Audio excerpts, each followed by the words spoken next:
Right ఇక details లోనికి వెళ్దాం. మహారాష్ట్ర సీఎం ఎంపికపై సస్పెన్స్ ఇంకా కొనసాగుతూనే ఉంది. ఈ వ్యవహారం ఢిల్లీకి చేరింది. హస్తినాలో సీఎం ఎంపికపై చర్చలు జరుగుతున్నాయి.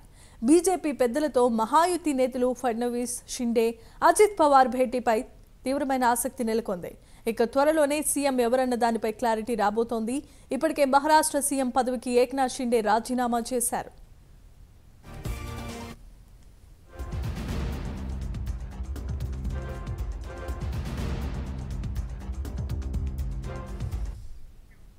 రైట్ ఇక మహారాష్ట్ర సీఎం కుర్చీని అధిరోహించేది ఎవరు అంటూ సర్వత్రా ఇప్పుడు ఉత్కంఠ నెలకొంది. దీనికి సంబంధించి ఇప్పటికే ఢిల్లీలో చర్చలు కూడా కొనసాగుతున్నాయి. ఇదే అంశానికి సంబంధించిన మరిన్ని అప్డేట్స్ అందించడానికి మా నేషనల్ బ్యూరో చీఫ్ కళ సిద్ధంగా ఉన్నారు. కళ, చెప్పండి. జమీమా, దాదాపు మహారాష్ట్ర ఎన్నికలు అంటే 23వ తేదీన ఎన్నికల ఫలితాలు వచ్చిన తర్వాత అప్పటి నుంచి కూడా అంటే సీఎం పదవి ఎవరు, సీఎం అంటే మహారాష్ట్ర ప్రభుత్వాన్ని ఏర్పాటు చేసేది ఎవరు అన్నది మాత్రం చాలా పెద్ద క్వశ్చన్ మార్కే ఉంది. దాదాపు ఇప్పటికీ కూడా దాదాపు 5 రోజులు అవుతుంది. అంటే 5 రోజులైనా కూడా ఇప్పటి వరకు కూడా ప్రభుత్వాన్ని ఏర్పాటు చేసే దిశగా మొత్తం మహారాష్ట్ర ప్రజలు తీర్పునైతే ఇచ్చారు. కానీ ప్రభుత్వాన్ని ఏర్పాటు దిశగా మాత్రం అక్కడ ఉన్నటువంటి రాజకీయ నాయకులు అడుగులు ముందుకు వేయడం లేదని చెప్పవచ్చు. అయితే ముఖ్యంగా మనం ఇప్పుడు ప్రస్తుతము కేంద్ర హోంశాఖ మంత్రి అమిత్ షా ఇంటి దగ్గర ఉన్నాం. ప్రస్తుతం మనము విజువల్ చూస్తున్నాం. కొద్దిసేపట్లో అంటే మహారాష్ట్రానికి సంబంధించినటువంటి రాజకీయ నాయకులు మహాయుతికి సంబంధించింది ఇక్కడ ఏక్నాథ్ షిండే, తర్వాత అజిత్ పవార్, తర్వాత మనకు దేవేంద్ర ఫడ్నవీస్ ముగ్గురు కూడా మరి కొంతసేపట్లో కేంద్ర హోంశాఖ మంత్రి అమిత్ షా గారితో భేటీ కాబోతున్నారు. దాదాపు అంటే దాదాపు 2 రోజుల క్రితం నుంచి జరుగుతున్నటువంటి రాజకీయ పరిణామాలు అనుకోవచ్చు.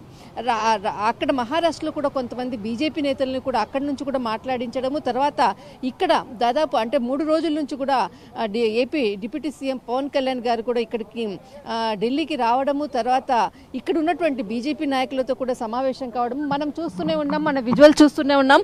మహారాష్ట్రకు సంబంధించినటువంటి నాయకులు ఒక్కొక్కరు కూడా ఇక్కడికి వస్తున్నటువంటి విజువల్ చూస్తున్నాము. దాదాపు లోపల కేంద్ర హోంశాఖ మంత్రి అమిత్ షా గారితో ఈ నివాసం ఇది. ఇక్కడ ఉన్నటువంటి ఎవరైతే నాయకులు ఉన్నారో మహారాష్ట్ర నుంచి వచ్చేటటువంటి నాయకులందరూ కూడా లోపలికి వెళ్ళేటటువంటి దృశ్యాలు కూడా మనకు కనిపిస్తున్నాయి. అయితే మరి కొద్దిసేపట్లో చాలా కీలకమైనటువంటి భేటీ జరుగుతుంది. అయితే ఎవరు మహారాష్ట్ర పదవిని అలంకరించబోతున్నారు అన్నది మాత్రము ఖచ్చితంగా ఈ రోజు అర్ధరాత్రి వరకు ఒక ఫైనలైజ్ అయ్యేటటువంటి అవకాశాలు ఉంది. అయితే ఏదైతే మహాయుతి కూటమిలో ఉన్నటువంటి దాదాపు బీజేపీకి ఇప్పటికే 132 సీట్లు రావడము, తర్వాత ఇక్కడ మనకు అజిత్ పవార్కి దాదాపు 41 సీటు, తర్వాత ఏక్నాథ్ షిండేకి దాదాపు 57 సీట్లు రావడం. అయితే ఇక్కడ బీజేపీకి పార్టీకి సంబంధించినటువంటి ఎవరైతే దేవేంద్ర ఫడ్నవీస్కి ఎక్కువ అవకాశాలు ఉన్నట్లు కూడా అటు కార్యకర్తలు కానీ ఇక్కడ మొత్తం అంతా మహారాష్ట్ర నుంచి వస్తున్నటువంటి పబ్లిక్ యొక్క రెస్పాన్స్ నుంచి కూడా చాలా మంది కూడా దేవేంద్ర ఫడ్నవీస్ సీఎం అవుతే బాగుంటుందన్నటువంటి కూడా వార్తలు వచ్చాయి. అయితే కొంత అంటే దాదాపు నిన్న జరిగినటువంటి పరిణామాలను చూస్తే దాదాపు 3 రోజుల నుంచి కూడా AP deputy CM Pawan Kalyan garu ఢిల్లీలో ఉండడం, బీజేపీ పెద్దలతో కూడా సమావేశం అవుతున్నటువంటి సందర్భాలు మొత్తం అంతా కూడా మనము నిన్న ఏదైతే సమావేశం అయిందో ఆ సమావేశంలో కీలకంగా మహారాష్ట్రలో ఎన్నికల సమయంలో చాలా కీ రోల్ ప్లే చేసినటువంటి డిప్యూటీ సీఎం పవన్ కళ్యాణ్ గారు కీలకంగా నిన్న బీజేపీ నాయకులతో కూడా సమావేశమయ్యారు. అయితే ముఖ్యంగా ఈరోజు జరిగేటటువంటి భేటీలో మాత్రము ఎవరైతే మహారాష్ట్ర నుంచి ఉన్నారో, తర్వాత అజిత్ పవార్ కానీ దేవేంద్ర ఫడ్నవీస్ కానీ మరి కొద్దిసేపట్లో కేంద్ర హోంశాఖ మంత్రితో భేటీ కాబోతున్నారు. ఎవరు సీఎం పదవి అన్నది మాత్రం మరి కొద్ది గంటల్లో మాత్రము ఫైనలైజ్ కాబోతుంది. అయితే నిన్న జరిగినటువంటి ఎవరైతే ఉన్నారో అంటే ఇక్కడ ఒక కీలక భేటీ జరిగింది. అంటే పవన్ కళ్యాణ్ గారు బీజేపీ పెద్దలతో సమావేశమైన తర్వాత అక్కడ మహారాష్ట్ర రాజకీయాల్లో ఉన్నటువంటి ముగ్గురు నేతలతో కూడా సన్నిహిత సంబంధాలు ఉండడంతో ఇక్కడ ఢిల్లీలో ఉండి ఇక్కడ ఉన్నటువంటి రాజకీయ నాయకులతో కూడా మొత్తం అంతా కూడా మాట్లాడినటువంటి సందర్భాలు చాలా మంది కూడా ఇక్కడ ఉన్నటువంటి గ్రౌండ్ రిపోర్ట్లో మనకి సమాచారం ఉంది.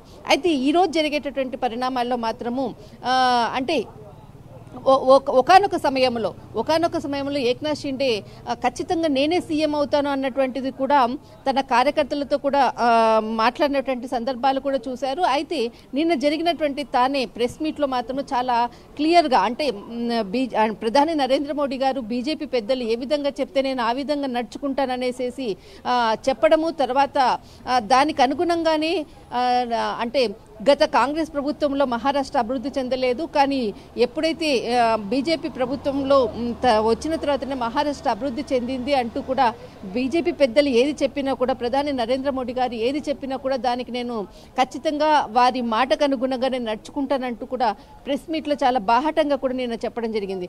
అంటే ఇక్కడ ముగ్గురు అంటే ఎవరైతే అజిత్ పవార్ కానీ, ఏక్నాథ్ షిండే కానీ, తర్వాత దేవేందర్ ఫడ్నవీస్ కానీ ముగ్గురులో మాత్రము ఎవరైతే ప్రముఖంగా వినిపించేటటువంటి పేరు దేవేందర్ ఫడ్నవీస్ పేరు ప్రముఖంగా వినపడుతుంది. అంటే ఇక్కడ అజిత్ పవార్ కూడా సైలెంట్ కావడము, మద్దతు తెలపడం కూడా మొదటి నుంచి కూడా అజిత్ పవార్ ఇక్కడ దేవేందర్ ఫడ్నవీస్కి మద్దతు తెలుపుతూనే ఉన్నారు. మొత్తం మీద మాత్రం నిన్న ఏక్నాథ్ షిండే కూడా మద్దతు తెలపడంతో ఒక క్లియర్ కట్ అంటే ఏదైతే ప్రభుత్వం ఏర్పాటు దిశగా అవుతుందా లేకపోతే రాష్ట్రపతి పాలన విధించాలా అన్నటువంటి ఏదైతే ఒక క్వశ్చన్ మార్క్ ఉందో నిన్న ప్రెస్ మీట్తో ఎవరైతే ఏక్నాథ్ షిండే ప్రెస్ మీట్తో దీనికి అంతటికి కూడా ఒక పులి స్టాప్ పడిందని చెప్పవచ్చు. దాదాపు అంటే ఇప్పుడు ప్రభుత్వం ఏర్పడిన తర్వాత ప్రభుత్వంలో ఉన్నటువంటి ముఖ్యంగా అటు అంటే ప్రభుత్వానికి సంబంధించినటువంటి ఏ మంత్రిత్వ శాఖలు ఎవరు తీసుకుంటారు, అటు అజిత్ పవార్కి ఎన్ని, తర్వాత ఏక్నాథ్ షిండేకి ఎన్ని మంత్రిత్వ శాఖలు, వారి యొక్క వారి గెలిచినటువంటి ఎమ్మెల్యేలకు అన్నది కూడా ఒక లెక్క ప్రకారంగా ఈ సమావేశంలో మాత్రం ఖచ్చితంగా దీనిపై అంటే ప్రభుత్వం ఏర్పాటు చేసే దిశగా మాత్రము సీఎం ఎవరన్నది ఒక పక్కన, తర్వాత మంత్రిత్వ శాఖలు ఎవరెవరికి ఎన్ని శాఖలు వారి పార్టీకి అనుగుణంగా ఇక్కడ ఈ సమావేశంలో మాత్రం ఒక కీలక నిర్ణయం మాత్రం తీసుకోబోతున్నారు జమీమా. కొద్దిసేపట్లో ఈ సమావేశం కాబోతున్నారు. ఎవరు మహారాష్ట్ర సీఎం పదవి అన్నది మాత్రము ఖచ్చితంగా కొద్దిసేపట్లో ఒక క్లియర్ పిక్చర్ మాత్రం మనకు తెలుస్తుంది. Right. Thanks for the updates and details కళా.